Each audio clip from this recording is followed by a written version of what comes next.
A protest and encampment on Library Mall at UW-Madison continues tonight as some students look to camp out for a second straight night. Now, these protests, like ones at other campuses nationwide, made of demands that the University of Wisconsin divest from doing business with companies in Israel. UW-Madison has made it clear this encampment is in violation of campus policy, but tents remain tonight. Arman continuing our coverage from Library Mall. Arman, you were out there late last night and for most of the day today. What's the mood like?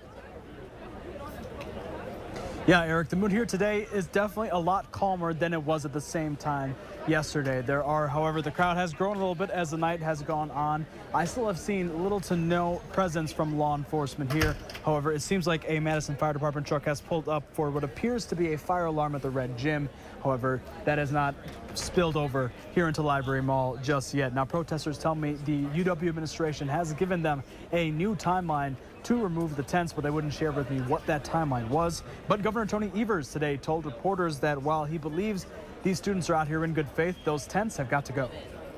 The encampments have to end, and so whether that's done voluntarily or not, but yes, it's an issue. Nothing about National Guard, that is not on the table.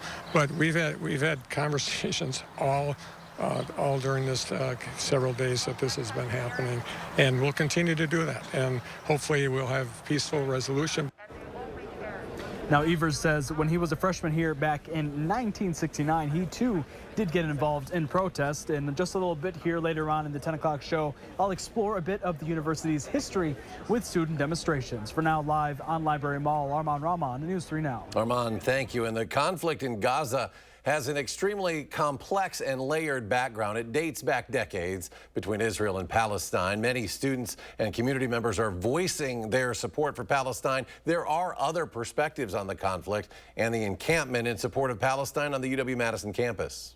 As a Jewish student, it's really uncomfortable. There have been some chants that have called for bad things against the Jewish people.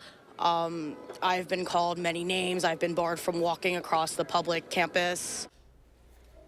The Hillel Foundation at the university said no student's right to be proud of their Jewish and Israeli identity should be compromised, adding when a cause aligns with terrorist organizations, taking pride in the protests and actions, and when language calls for violence against an entire identity, religion, and people, it becomes hate and discrimination.